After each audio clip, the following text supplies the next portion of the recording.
Hi, you're listening to The Cardigan, a special series from Selfie focusing on the intersection of psychology and self-care.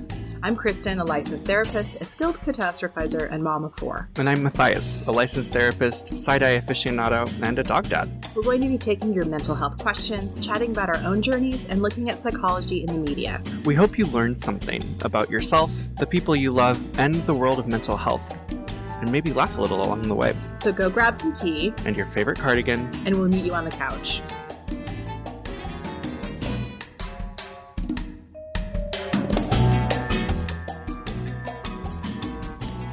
Hey guys, well, welcome to our first episode of The Cardigan. If you are a regular Selfie listener and you just wandered in and are going, where am I? You're in the right place. This is the right classroom. This is Selfie Presents The Cardigan. We are doing a little bit of a shakeup in that we are focusing on mental health, but a couple of you have asked, are you guys still going to do the check-ins? Yes, we are. This is still going to be very much what you're used to, but I do have a new co-host. As you know, as we announced last week, Rue is launching a reality TV show, which is wild and fun and so exciting. And it is around her work with raising awareness for online sexual predators. So we're all looking forward to checking that out.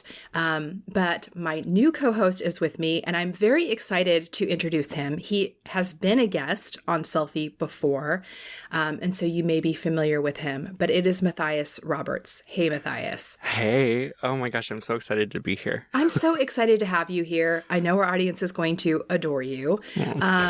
But I thought we could start with just introducing you and what you do. One of the reasons I pulled you into this is because you are also a therapist. Yep.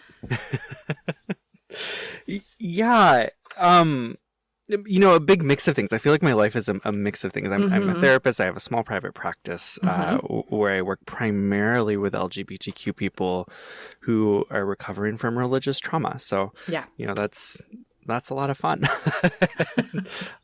But also podcast. I have my own show called Queerology, all about queer stuff, which is a blast. And write, speak, teach, it's just a big mashup of things. Well, it's funny because you and I, when I think of people who do my same job, it's not a lot of people, because just like you, I also have a small private practice. I've also written a book. I also have a podcast, and it's just such a weird mix of things to be doing. Yep. And it's fun that you are another person who does all the same things I do. Yeah. It's a good life. I'm not complaining. I know it is a good life. Although I'm sure you probably sometimes feel like maybe I should just only be doing one job. 100%. And I always talk about it like I should get a real job, as if this isn't a real job. Well, but I know what you mean, because I do sometimes, the grass is always greener, right? Yep. But I do sometimes fantasize about like, what is it like to just work from 8 to 5 and then you're done? Right. And then you're just done. Right. And have like your taxes pulled out of your paycheck. Right. And not have to do things like grown-up things like accounting. And the forms. But at the same time, I also am my own boss, and I can work when I want, and which also sometimes mean I work all the time. Yep. Yeah. I'm right there with you. Yeah. Well, I thought also it would be fun to talk about how we met, but I'm laughing because I'm not 100% sure. What I'm sure of is that I think we met on the internet first, right? That feels 100% true.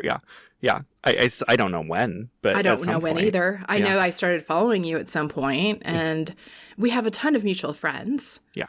And we're in similar circles in kind of I would say, progressive Christian space. Mm-hmm. Yep. And then I think I know that the first time we met in person was at Wild Goose Festival. Yes. That was like, 3-4 years ago? Yes. Yeah. Which, how do we even explain what Wild Goose Festival is to someone who's unfamiliar? Here's how I try to do it for people. I say, like, remember everyone who, like, found Jesus through, like, psychedelics in the 70s. They've all grown up now and go to this festival in the woods. And I mean, that's pretty much what it is, right? Like, Yes. I have said it's like Burning Man meets church camp. yes. But it is weird. It's so weird. Very weird. It's actually not even in my wheelhouse, and yet I love it. Same. Yeah. Yeah, it's the only time of the year you'll find me like sweating on purpose. Oh my gosh. Well, yes, because that's another aspect of it is it's out in the woods in North Carolina in the summer. It's disgustingly hot. There's so many mosquitoes, and it's camping, and it rains. Yep. It invariably rains the entire time. So you're just muddy and soaking wet. And then I feel like, I wonder if you feel this way too. I feel like I have like my wild goose costume that's not my normal clothes. 100%. Like I'm showing up trying to be boho and trying to look effortless, but I put a lot of effort into it. Yes. And then I always feel like, oh, I'm rocking it in the moment. And then I go back and look at photos and I'm like, what were you thinking? Totally. And then I'm like in the camp, in the crappy camp bathroom, shared bathroom, trying to like make my like beachy waves look like I woke up like that with a flat iron. Because I'm not a natural girl. I'm just not. I own it that I'm not. It's such a I mean, this is why I always get a cabin and call it camping, but I like spend the weekend in a hot tub and take a shower. Yeah. I should. I do get a cabin when I go without my kids, but when I go with my kids, I can't afford it. So then we stay on site, and it's so nasty. Oh, yeah. I don't know that I could do that. But anyway, yes, that is how we met, and I feel like we're not doing it justice. It is a Wild Goose Festival. If you're in a faith space, it is a very lovely, inclusive community of people. I feel like I go every year and I'm like, oh, these are my people. And it is pretty great. Yeah, it's a lot of fun. There's definitely a reason I keep going back. Yes. Yeah. Okay, so you mentioned in your own private practice, you work quite a bit with LGBT people, talking about religious trauma. Mm-hmm. Is that like the bulk of people you see? And then also I'm curious about your private practice, like how do you get clients? Yeah.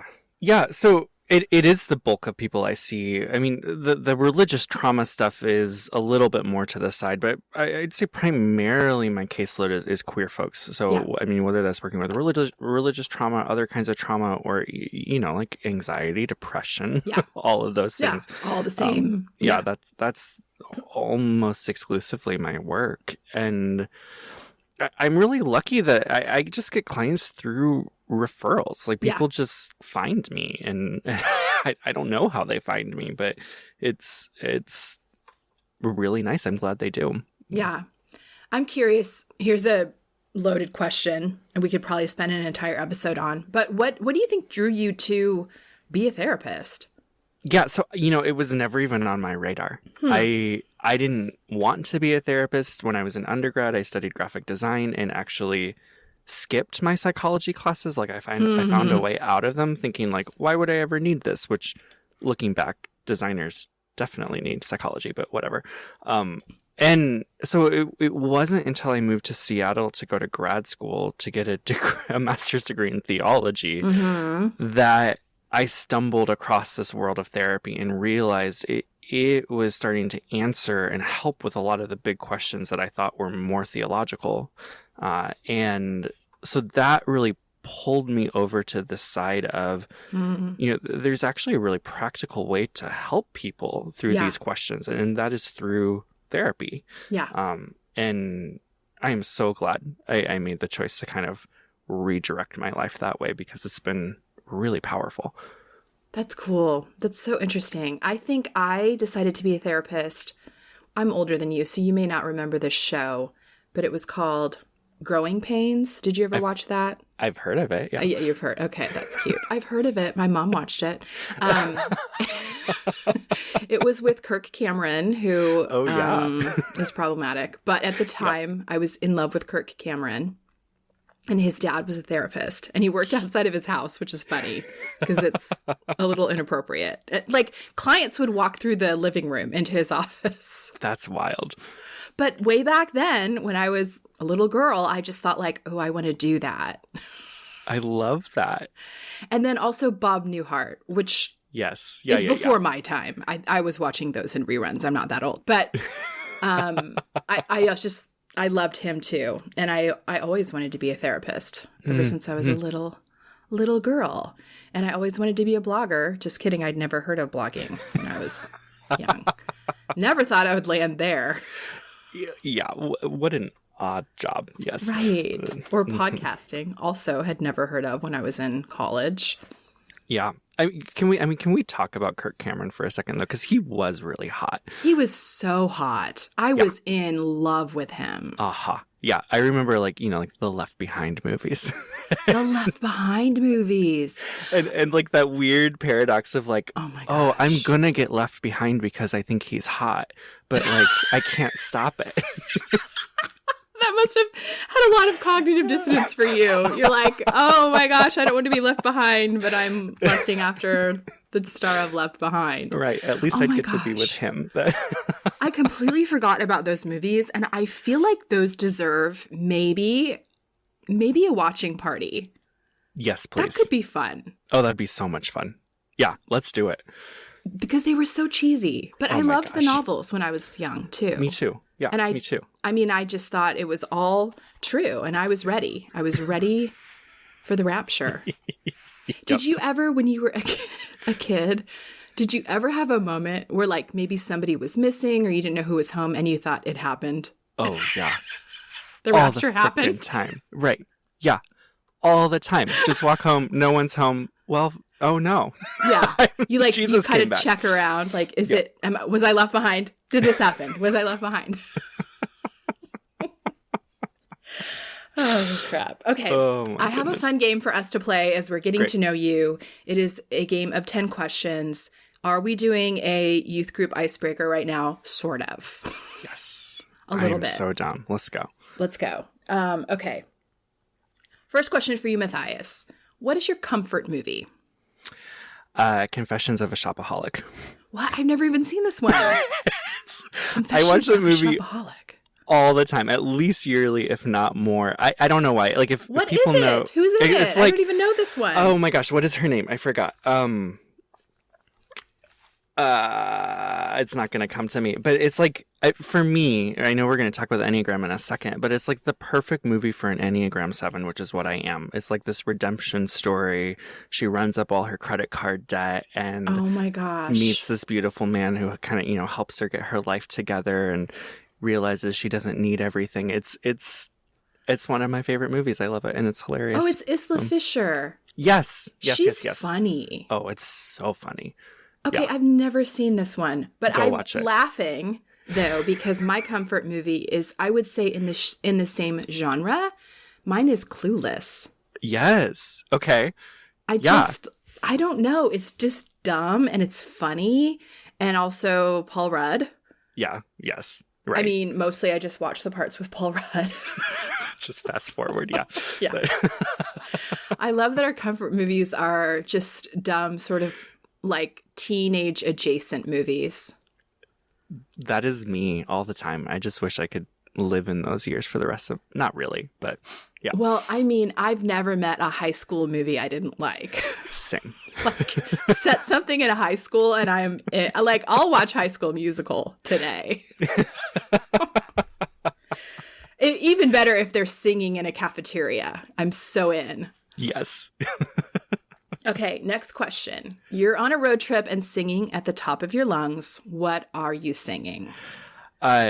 Can't Be Tamed by Miley Cyrus. Okay. That's the song that first came to mind when I heard this question. I'm like, so okay, funny. I'm just going to go with it. Like, it's a good one. That is a solid choice. That's a solid Thank choice. you. Would that also be your karaoke choice? I don't really do karaoke, Kristen. Okay. Yeah, I enjoy watching people do karaoke, but that's always dangerous because you get pulled in. So you do get pulled in. Yeah. I don't love doing, I'll tell you what, I don't love doing karaoke because I am a singer and I have a rule about karaoke that no one should do it seriously. And I get mad when people are really singing for real and they want you to hear how good they sing. I get angry. Yeah. I mean, that's fair. When people treat it as their like personal performance stage. Do not get up and sing The Rose. No. Right. You need to be getting up and singing something stupid and off key like Spice Girls. Yep. And so I get a lot of, I get weird about karaoke when people are like, Kristen, you're a singer, you should sing. And then I'm like, no.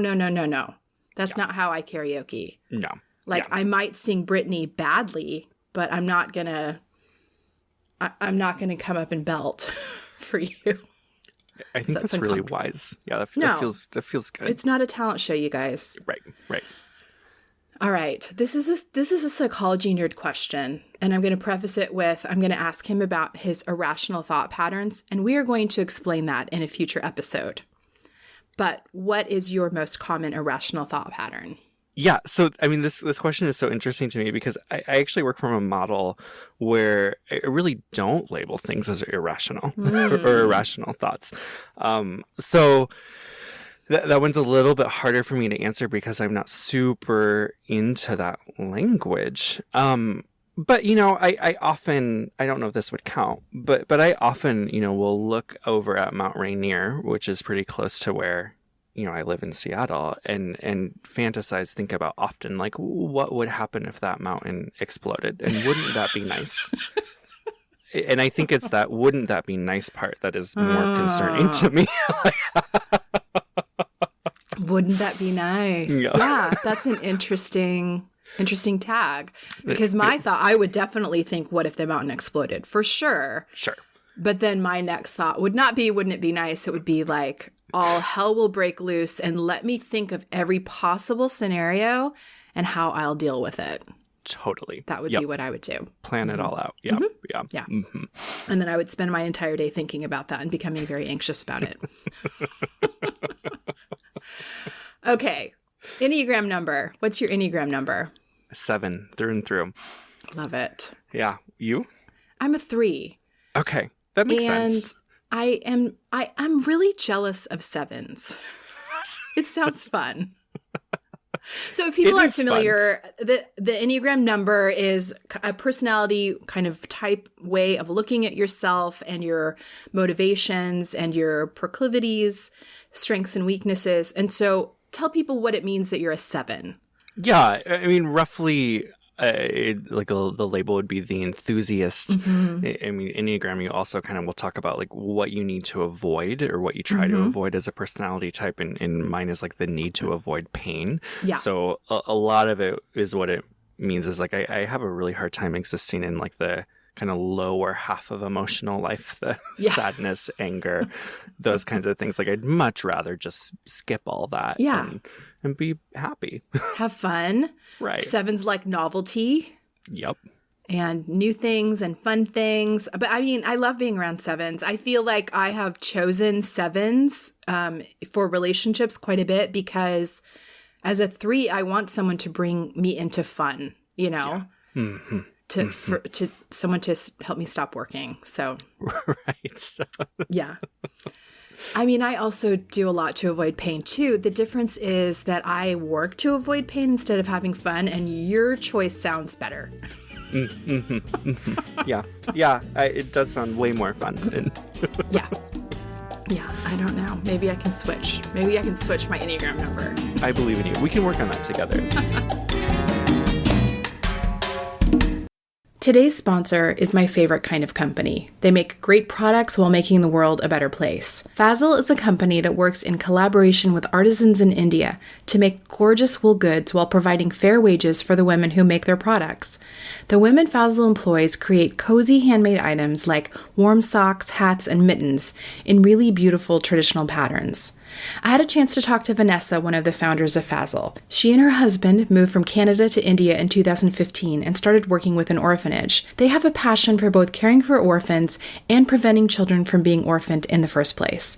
They donate a significant portion of profits to children's homes and provide sustainable jobs for hundreds of Indian women in need. Fazzle believes every person has the right to dignified work and ethical wages, and as such they are certified with the Fair Trade Federation for accountability. Their vegan blend of acrylic and nylon means the warmth of wool without the itch, and long-lasting durability and warmth. And guys, their products are cute. If you're looking for some great winter wear or some gifts that give back for the holiday season that's approaching, keep Fazzle in mind. You can check out their products at shopfazzle.com. That's shopfazl.com, and use the promo code SELFIE15 for 15% off. Okay, I kind of already asked you this question, but what drew you to therapy? I mean, like, did you have a therapy experience? Did you, what made you go like, oh, I like this whole idea of therapy? Yeah. My first brush with therapy was like literally walking into an office and asking for conversion therapy. So that wasn't it was like I don't want to be gay anymore. Can you fix this? Mm-hmm. So that wasn't the best experience. Thankfully, my therapist did not give me conversion therapy. Oh my gosh, thank God. Seriously. That changed my life. Maybe that's a story for another time. But then, when I got to grad school, started thinking about becoming a therapist, I started going to therapy. And the first things, my therapist brings this up to me all the time. I've been working with him for 8 years at this point. The first things I said to him were, I don't know how to cry and I don't know how to be angry. And I mean, it has been the work of many, many, many years at this point. But being able to get in touch with those parts of myself, the parts that can grieve, the parts that can be angry, I mean, it's been transformative. I love that. I love that you've been with your therapist for 8 years. He's amazing. That's incredible. So good. Yeah. Okay, what is one thing that people would not expect about you from your online presence? Yeah. I'm a pretty big introvert, which I know doesn't line up with the 7 thing. And I don't think I put off those vibes online. I'm not sure. But the amount of time that I need to be home alone, not doing anything, is significant. And I don't think I necessarily project that as a personality. What about you? I would honestly say the exact same thing. I really need a lot of alone time. Like a lot. And I think, when I'm online, I can seem I think a lot of people have confusion about like introversion, extroversion versus shy. Or not shy. And I'm not shy at all. Sure. Right. Not at all. But I need a lot of alone time. Yeah. Very similar. All right. Next. What non-productive app, so not your email, not your messages, what non-productive app is most used on your phone? Yeah, I wish I had some fun, novel app to tell you all about, but it's Instagram for me. Yeah. Like, I just scroll and scroll and scroll and scroll and scroll. Yep. Yeah. Mine is, I'm embarrassed to say, mine's TikTok. Yes. I love don't TikTok. Keep TikTok on my phone for that reason. I probably shouldn't. I really probably shouldn't. Yeah, I have it on my iPad. Yeah. And am allowed once a week I can pull it out. I know. I should probably do that. It's just talk about just an immediate mindset change, zone out. Yep. It's a fun one. Oh, so good. Yeah. Okay. What is your friendship deal breaker? Yeah, for me, it's integrity. If someone doesn't have integrity or kind of makes choices that feel outside of, an integrous decision, that for me is I can't do this. Yeah. Yeah. That's a big one for me too. I also have a hard time with flakiness. Consistent flakiness. And I don't mean I got to reschedule or I'm a little bit late, but just where you make plans over and over and over again. That is hard for me. Especially as a busy person and a planner. Yes. Okay, it's nighttime. You're watching your shows. You're relaxing. What is your go-to nighttime snack? Yeah, it depends. Cheetos, Doritos, or pizza. Yeah, cheesy. And those are savory. cheesy. Yes. Yeah, I'm trying to break those habits, but those are the current habits. Yes. So I'm glad you said like crappy foods instead of like an avocado. oh my gosh, I like bought these seed-based crackers because I was like, maybe these will help. It's horrible. It's like munching on like dirt. Okay, have you tried, speaking of Cheetos, they do have Cheetos that are like baked and they don't have food dye in them, and they're okay. Okay. We eat those. Okay. In fact, I buy them on in bulk on Amazon. Oh, okay. I should look those up. That may be. I think they're called like Cheetos Natural, and they're in like a white bag. I mean, I'm sure they're not healthy, but they feel healthier. And they're in the individually wrapped bags, which is terrible for the environment, but good for my portion control. Yes. And that's important. Yes. Yeah. Okay, last question. What is your self-care win? Like, where do you shine at self-care? Yeah, excuse me. I am really good at setting aside time for myself. Like that is one that is not hard for me. I'm really good at telling people no. And I feel pretty good about that one. Yeah. Oh, that's a good one. I'm not good at that one. Really not. So well, I mean, what is yours? Where do I shine at self-care? Not a lot of places, which is why I did a podcast about self-care. That's fair. Yeah. Where do I shine? I keep a clean house. It's important to me. You know, it's one of those things that I feel better when my house is clean, and I follow up with that. So I do keep a clean house, much to the frustration of everyone that I live with. And I make everyone else keep a clean house. That's amazing. I mean, that is truly a skill because I am not good at that. So props to you. Well, you know, again, I mean, it's because I'm not a nice person when the house isn't clean. But I mean, just last night, I like laid into one of my kids because she was watching TV and her room was messy, and I have a very strict clean before screen rule. Yes. And I was like, the TV is not on with your room looking like this. Ooh. I need to put like that on a recording and just play it on my phone. I mean, don't get me wrong. I don't always follow it. And I also will say, you know, this is an area of self-care where I don't shine. My room is always the messiest. So it's like I clean the common spaces and then my desk is a mess. Yeah. In fact, I actually wish I could take a picture because the desk that I'm sitting on right now to work has multiple empty cups. It's literally covered in papers, receipts, like boxes. Yeah. It's a mess. Yeah. I mean, I hear you there. Mine looks very similar. So yeah. And this is, you know, where I spend most of my day, and I don't have this clean, but my living room looks immaculate. So. Yeah. Good. I mean, that's a plus. That's a plus. Yeah. All right. Should we take a listener question? Yeah, let's do it. All right. I love that this is the first question because this is so in your wheelhouse because you've literally written the book about sexual shame, and someone is asking a question about sex talks with our kids. So someone said, can you recommend a book by doctors about age-appropriate sex talks? I'm a single mom with an 8-year-old that I would like to raise in a sex-positive home. I don't know when it's age-appropriate for her to know that I have sex. When we shift from here's how babies are made to here's how you might know you're ready for sex, etc.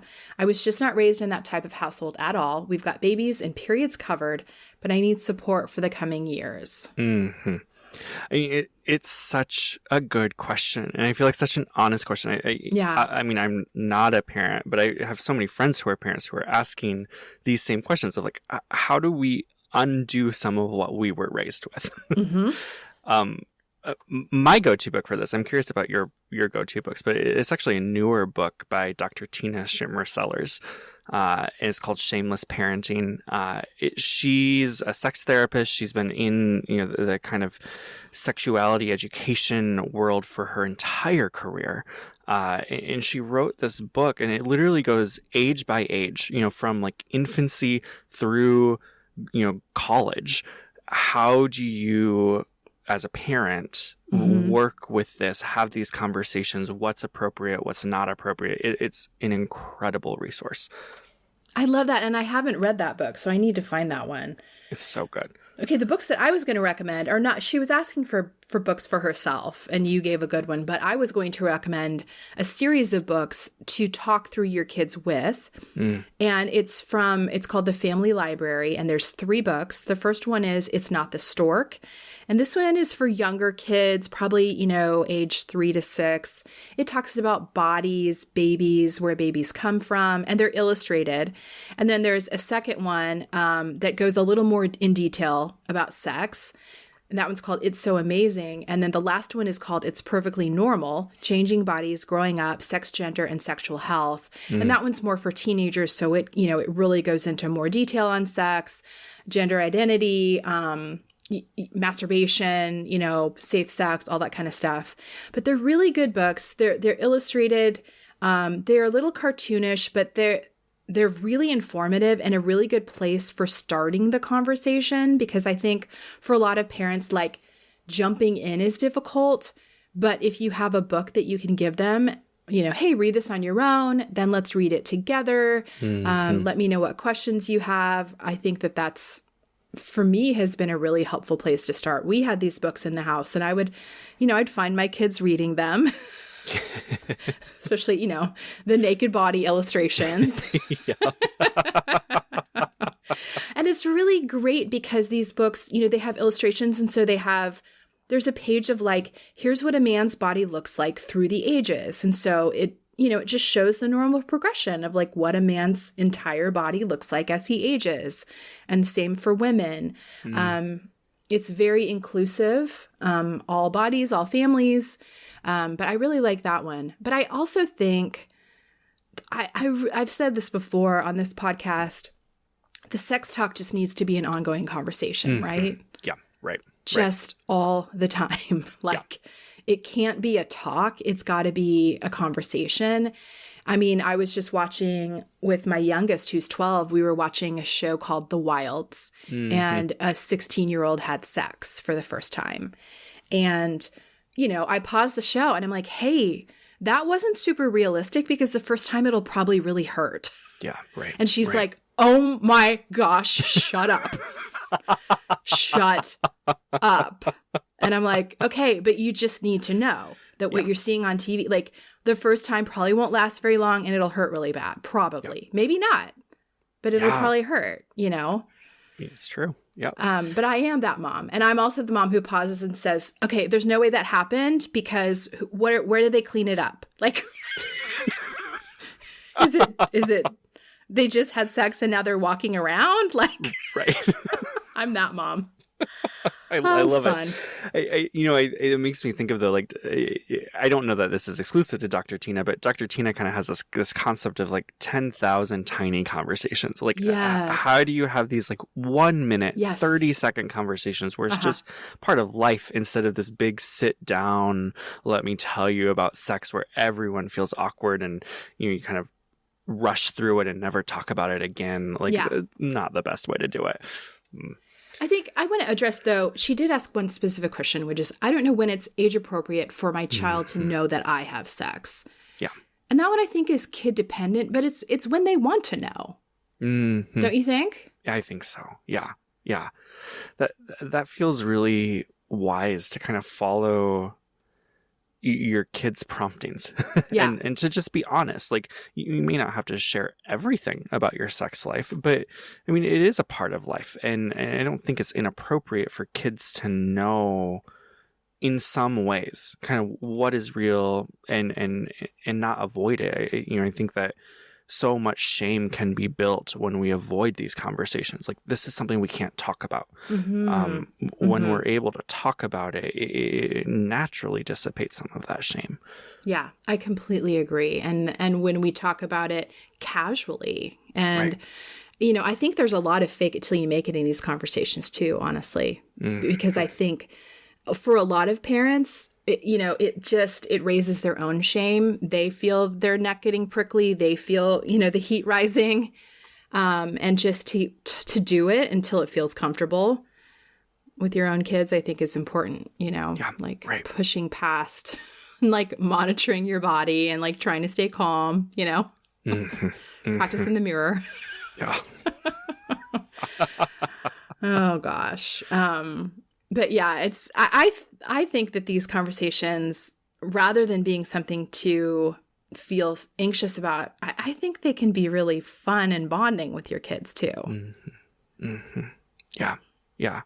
And an opportunity for us to, like, I think, as you're saying, like, to work through our own shame too. And to recognize, these are still places where I have shame. Yeah. And we can work with those in those moments too, which is really important. Absolutely. And it's a work in progress. I mean, I still don't have it figured out. Like I'm at that stage as a parent where I'm like, okay, I don't really want my teenagers having sex because I think they're too young. I don't think they're emotionally ready, but I need to provide birth control. So how do I dispense the birth control without dispensing, like, go for it? Yeah. Oh, yeah. It's tricky. Uh-huh. It's really tricky. Yeah. Like, do I just kind of like casually drop the condoms and be like, I mean, don't use these, but here's where they are. You shouldn't have sex, but in case they're in this drawer. I'm so glad I don't have to think about this right now. I know. We use the term the delay sex a lot. And that is how I'm trying to present it. Like, hey, I want you to have an amazing sex life when you're an adult. But I feel like if you start too early when you're not, or if you're not ready, that may not lead to the best sex when you're a grown up. So we talk about that. That's the framing, is we're trying to get to great grown up sex. Yeah. And they really love me talking about that with them. Oh, I'm sure. Yeah, I'm sure they're thrilled about it. They really love it. Yeah. Okay. We are going to talk about psychology and pop culture. Yeah. This is a segment that we're going to do that I think is fun and a nice little, it's like the marriage of my interests. Yes. Same. I'm so my excited. Venn diagram of loving pop culture and loving psychology together. And I feel like you and I could have maybe done an entire just recap weekly of Bachelor in Paradise and the personality disorders that emerged. We're going to have to like start a whole separate podcast. I know. But I wanted to talk this week. I just finished the show Made on Netflix. And it was, I have to say, such an interesting and true portrayal of emotional domestic violence. So, which is a very, and I have to admit, even watching it for me, I feel like I learned a lot. Like, I think we think of domestic violence obviously as someone's hitting someone's, physically harming someone. But this show really talked about what that looks like when it's intimidation, when it's, close to physical harm, but not quite there, but there's the threat of it. Control, not allowing someone maybe to have a car or maybe to have a job. And it was such an interesting portrayal of domestic violence without someone being hit. Yeah. But also how that really isn't, that's really downplayed, even by professionals. Right. Yeah, I mean, I haven't seen it yet. I've seen so many people talking about it. It's on my watch list. But I think that's such an important point. Like, I think we can get so concrete about this idea of domestic violence is only physical harm. And if you're not being harmed physically, then why are you so worried about this? Like, it's not that big of a deal when it really is a big deal. And to the point of where, I mean, it can create like a prison in a similar way to physical harm, or even more so than physical harm, depending on the situation. It can be devastating. Yeah. It's so hard to get out of. Absolutely. Absolutely. And it's, I mean, in the show, it's like she had to do all of the same things that someone who had been experiencing, physical abuse had to do. She had to create the escape plan. She had to go to a shelter. And I don't want to give too much away, but I mean, very much the same timeline, the same issues as someone who was experiencing physical domestic violence.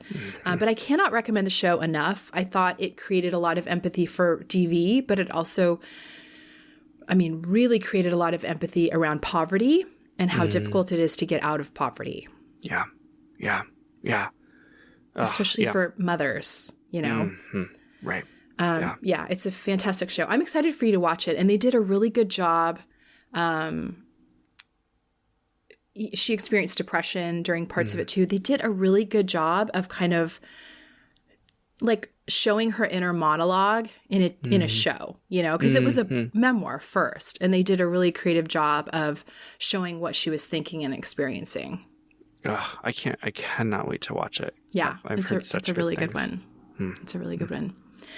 All right, that is it for this week. Join us next week. Next week, we are going to be taking more listener questions. We're going to be doing a mental health check-in, and we are going to be asking the question, why is Squid Game so popular? Hey, thanks for listening. Just a heads up, we're therapists, but we're not your therapists. This podcast is not a substitute for therapy, and by making it, we're not rendering psychological or other professional services. If you need therapy, we recommend you track down someone to help. Join us online for more of the conversation in our Selfie Community Facebook group or on Instagram at Selfie Podcast.